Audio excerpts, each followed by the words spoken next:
Hallo zusammen, hier ist wieder das Kanal, da bin ich wieder und wir spielen weiter The First Tree. Ich glaube, es könnte dieser hier sein, an dem wir angekommen sind. In den hat unser Vater unseren Namen reingeschnitten. Wir heißen Joseph oder nicht wir, aber die Erzählerstimme heißt Joseph. Ja. Joseph träumt oder hat geträumt von einer Fuchsin und erzählt seiner Frau davon. Die seht ihr hier. Ich habe sie Fuller genannt. Hier haben wir in der letzten Folge gestoppt. Ich wollte nochmal da hinten hinrennen, um das Leuchteding zu suchen. Habe das auch getan, um dann festzustellen, dass es einfach nur angezeigt hat, dass da so ein Bobbel wie der hier war und der auch da hinten war, dass da so ein Bobbel ist. Und ja, ich konnte da nicht weiter, konnte nichts weiter machen. Bin jetzt nochmal beide Level abgerannt, um zu checken, ob ich irgendwas übersehen habe, irgendwas vergessen haben könnte. Dabei bin ich dann tatsächlich auch mal in der richtigen Reihenfolge das Level abgelaufen. Wobei es tatsächlich so aufgebaut zu sein scheint, dass wenn es Leute gibt wie ich, die einfach hier drauf losrennen und erstmal überall anders hinrennen, als dahin, wo das Spiel sie hinleitet. Ja, was sie eben auch alles mitbekommen. Das haben wir getan. Wir sind ein bisschen gegen den Verlauf der Richtung gerannt. Und die Matratze, die wir da hinten in den Wald gefunden haben zum Beispiel, davon haben wir erfahren, als wir hier in dem Level was getriggert hatten, eine Geschichte. Das ist eine Matratze, die haben Josh und sein Vater immer mitgenommen in den Wald, wenn sie konnten waren, und haben dann den Vögeln zugeschaut und gelauscht. Das ist eine sehr schöne Geschichte, die ich da noch erfahren habe. Und genau, das hat man in der Folge nicht so ganz mitbekommen, dadurch, dass ich eben kurz und quer gelaufen bin. Aber ich erzähle euch jetzt nochmal.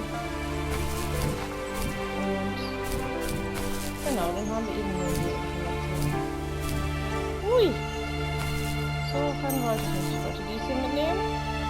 Und da hinten ist ein Wolf oder ein Rosenfuchs, der auf uns wartet. Seht ihr das? Da werden wir gleich einmal gemeinsam hinlaufen. Bestimmt rennt er vor uns weg. Es könnte ein Symbol für unseren Vater sein. Und so ein bisschen scheinen wir die Geschichte mit unserem Vater aufzuarbeiten. Und ich denke mal, wir rennen dann damit auch ins nächste Level, sofern es da eins gibt. Ah ja, vielleicht war das gleich der First Tree. Ich glaube, das ist da ganz hinten das leuchtende Wölkchen. Dann war es wohl doch nicht dieses hier. Naja, es hat auch immer so geleuchtet, wie ihr da oben noch seht. Okay, also können wir denn dann mal da drüben unserem Schicksal entgegen. The perpetrator stood nearby, unfazed, like nothing was wrong. My dad is dead, and he's never coming back, Rachel. I can tell you these stories, but I can never reminisce with him again. He can never hold a grandchild that we'll probably never be able to have. I can never talk to him again, and I'll never be able to say I'm sorry for everything.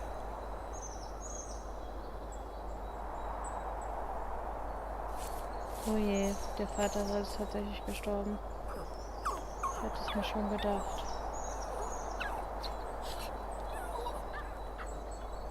Scheinbar, wie es gerade klang, umgebracht. Und ich glaube, wir haben eine Kinderkrippe oder sowas in der Art gefunden, eine kaputte. Und unsere Welpen sterben hier.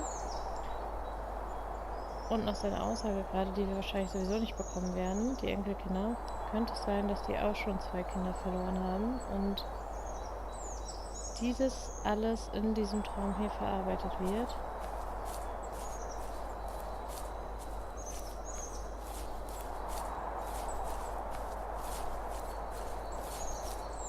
Vielleicht haben sie versucht, Babys zu kriegen und haben die Babys noch vor deren Geburt verloren. So klingt es für mich gerade.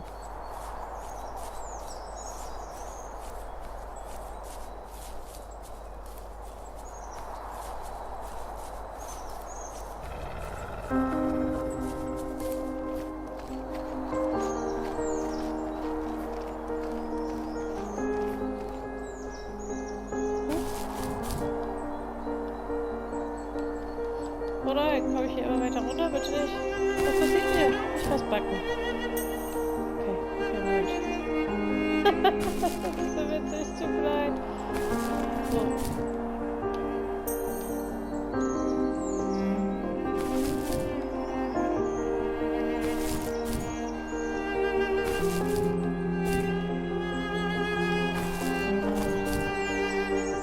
Komm schon.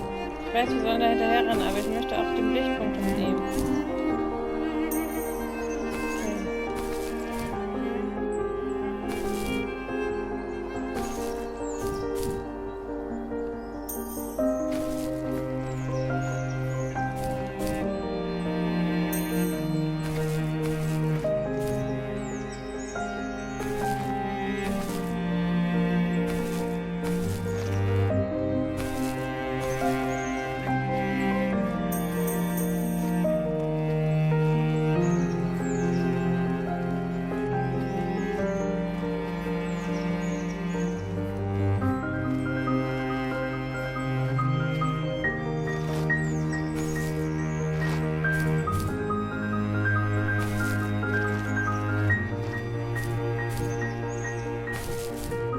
Komme ich hier hoch?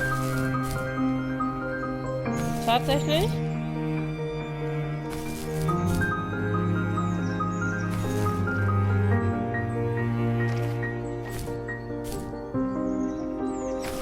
Was ist das da? Sind das nur Büsche?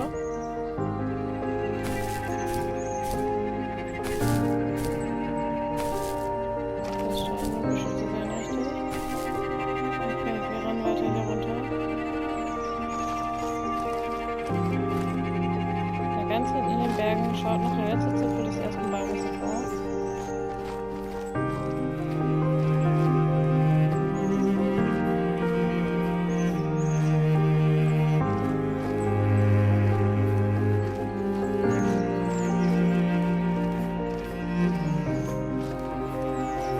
Und wir rennen weiter bergab.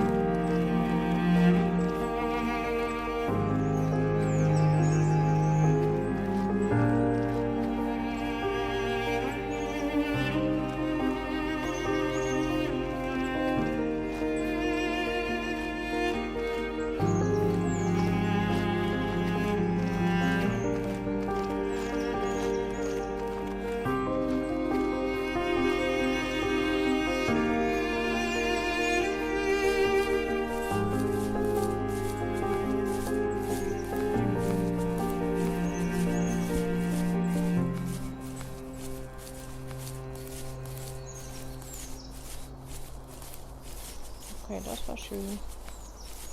Traurig, melancholisch, aber doch sehr schön.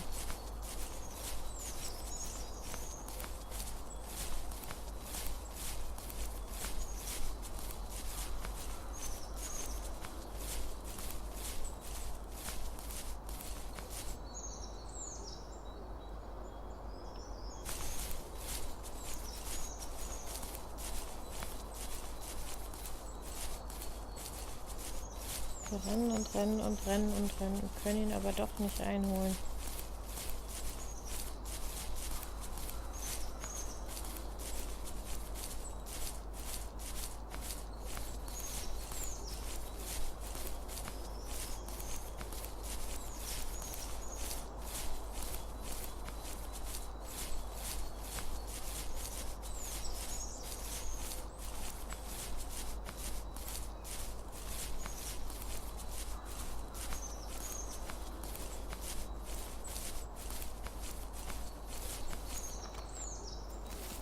I need to go to bed. I just can't talk about this anymore. Good night.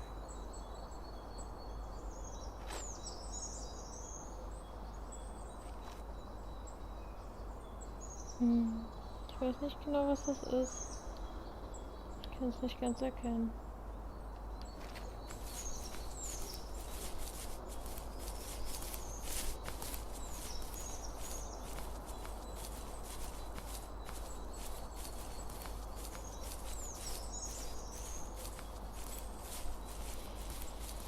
Ich nehme daraus mit, dass der Josh sehr traurig ist. Sein Vater ist gestorben, wie es scheint, wurde er umgebracht. Er vermisst ihn sehr doll. Und hinzu kommt noch, ja, dass sie keine Kinder kriegen können, die er sich vielleicht wünscht, um denen selber ein guter Vater sein zu können und über ihren Großvater erzählen zu können.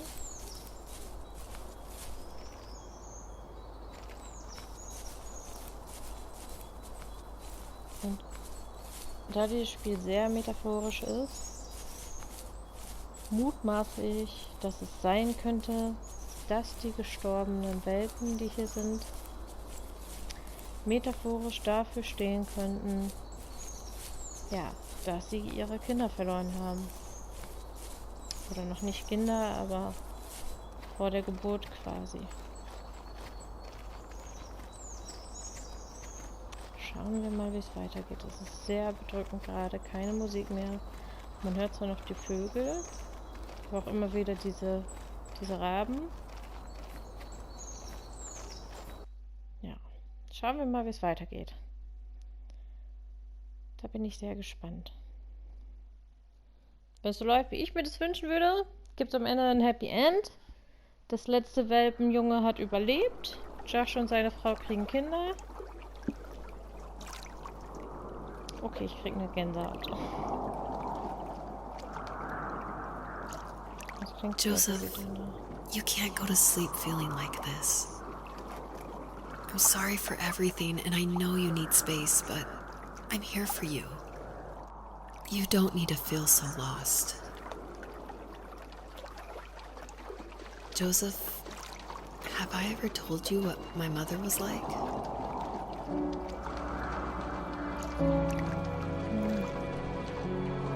Haben wir jetzt auch noch die Geschichte von der Frau.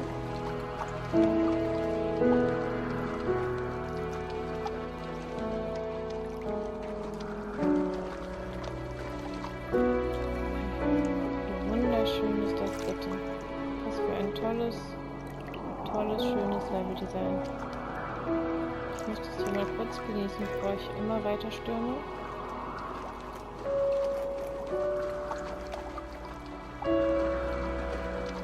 Nähern uns.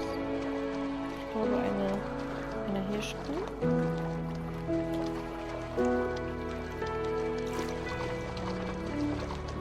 Der ist noch nicht in der Nacht, das rennen wir drauf.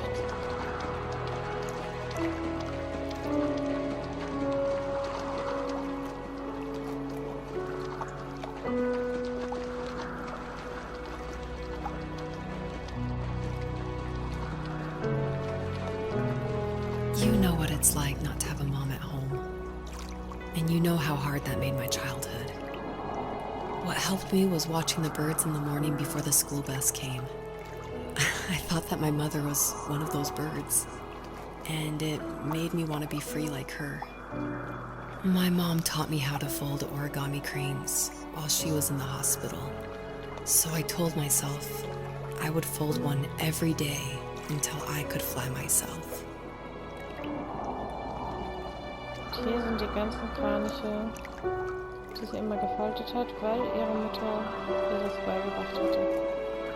Und wir erinnern uns zurück, in einer der vorigen Folgen wurde über die Aktivitäten erzählt, die die Kinder in der Schule zeigen mussten, wo sie die Kraniche mitgebracht hatte. Jetzt kennen wir den Hintergrund.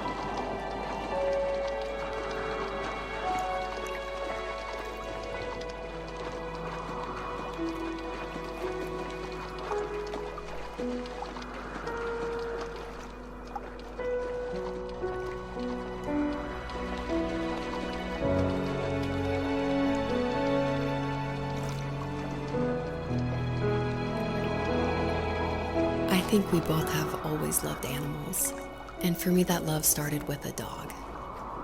Sometimes this Rottweiler would come up to our property line and wait at the fence for me, but only once in a while. I was sure to check every day immediately after school, and it usually ended in disappointment. I would even steal money from my passed out dad just so I could buy these off-brand dog biscuits. Even when she did stop by, she never went beyond the fence. Why was she so scared? Okay. Sie liebte Hunde oder Tiere im Allgemeinen.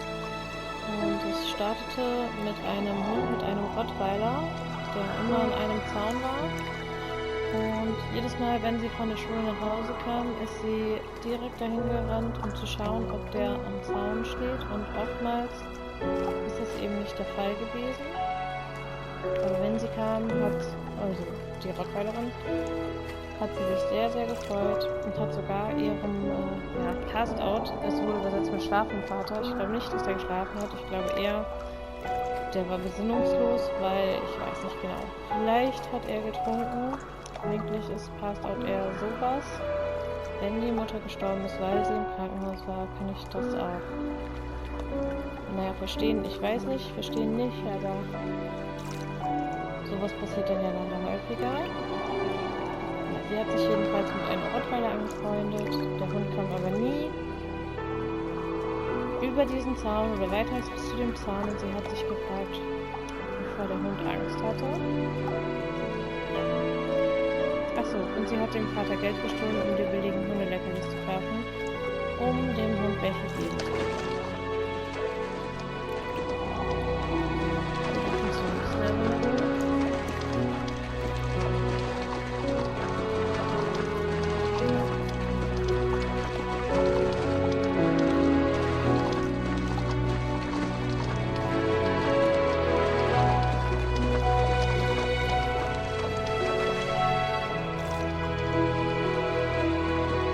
I think my dad was the opposite of your dad in almost every way, except he was in the military as well.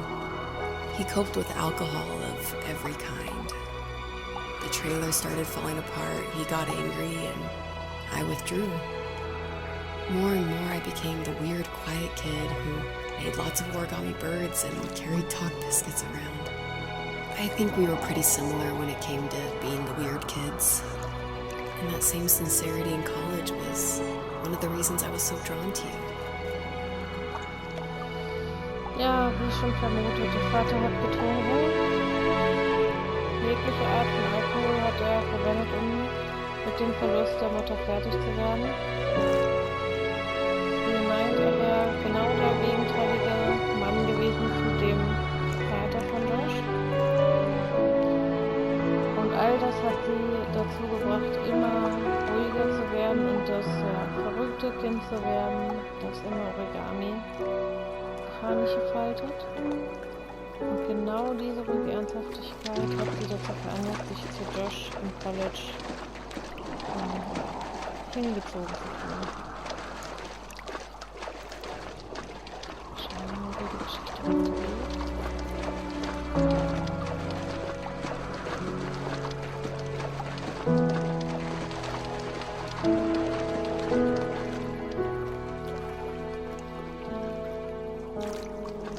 Life got worse and worse, and at one point, I really didn't think I could survive another day with my soul still intact.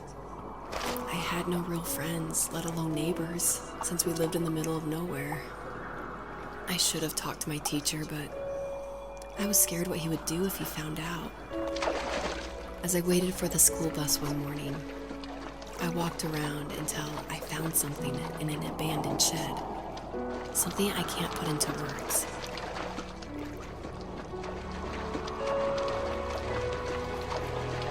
Ja, es wurde immer schlimmer. Immer schlimmer. Sie hat sich nicht getraut, mit ihrem Lehrer darüber zu sprechen. Nicht mehr das, weil sie Angst hatte, dass es nur noch schlimmer wird. Und eines Tages fand sie dann etwas in einer Schau. Das sie nie erwartet hat. Und schauen, was das für ein Pfad. I summoned courage I didn't know I had, and I broke into my dad's room and found the key to the shed where he had locked my bike.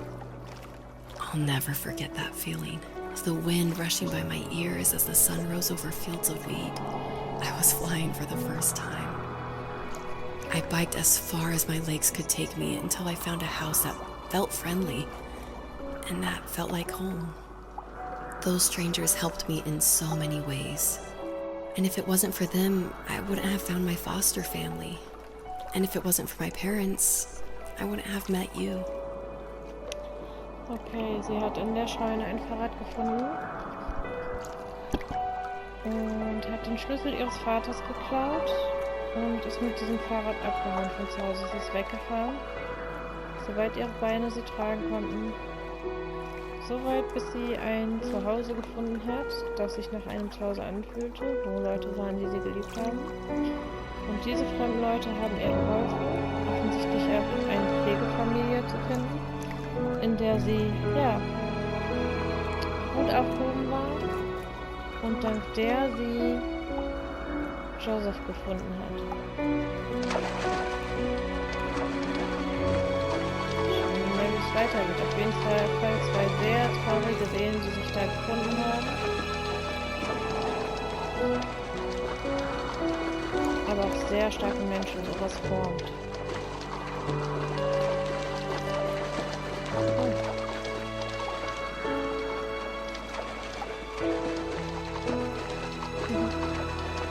You have strength, Joseph, and you're not as alone as you think.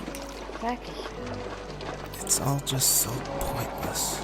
Just waiting for life to happen. It's like having the home I always wanted is cursed out of my reach. The thought of being a parent myself. How could I do that when I couldn't even be a good son? I'm sorry. I know what you're saying. I just don't know how things will work out. These quiet hours will turn into years. We'll wonder which roads passed us by. Then we'll forge a new road together. Besides, I discovered for myself that one fateful morning where any hopeful road leads to. There may be thorns and mist, but it always leads to the same thing. And what's that? Family. I'm so glad that you're part of my family, Rachel. And I'm glad you're part of mine.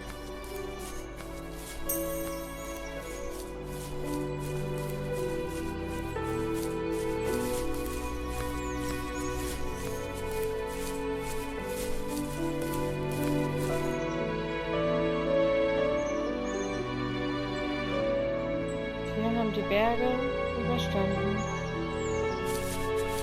Wir haben den großen See überquert. Und laufen weiter. Ja, gut, dass sie sich gefunden haben. Er möchte gerne, also... Er weiß nicht, wie ein guter Vater sein kann, wenn er selber kein guter Sohn gewesen ist.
Leute, ich muss weiter. Das war schön.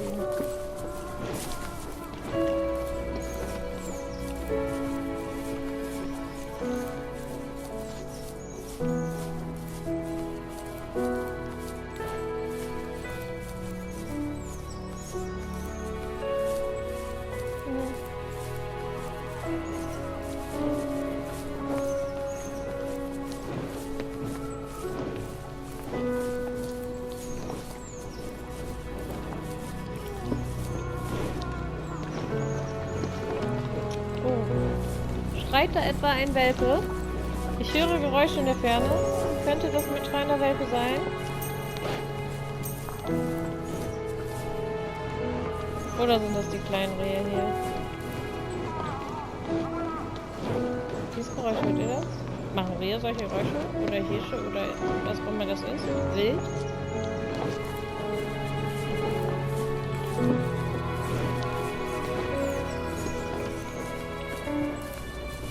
Geht wieder bergauf. Merkt ihr das?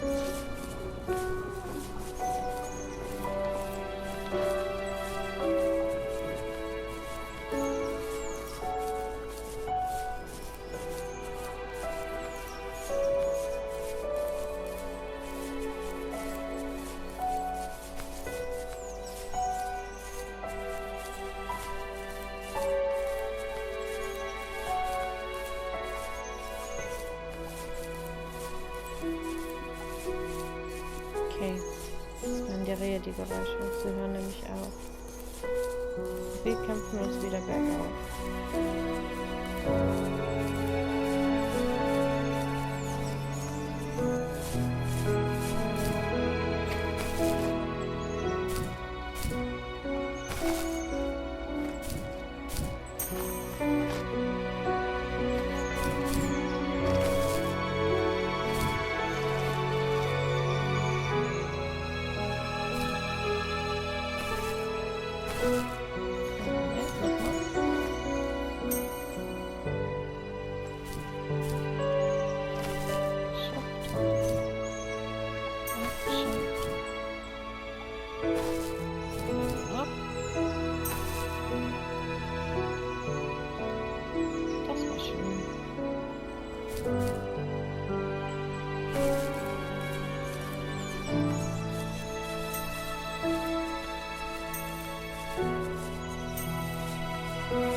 Das war sehr schön, sehr atmosphärisch.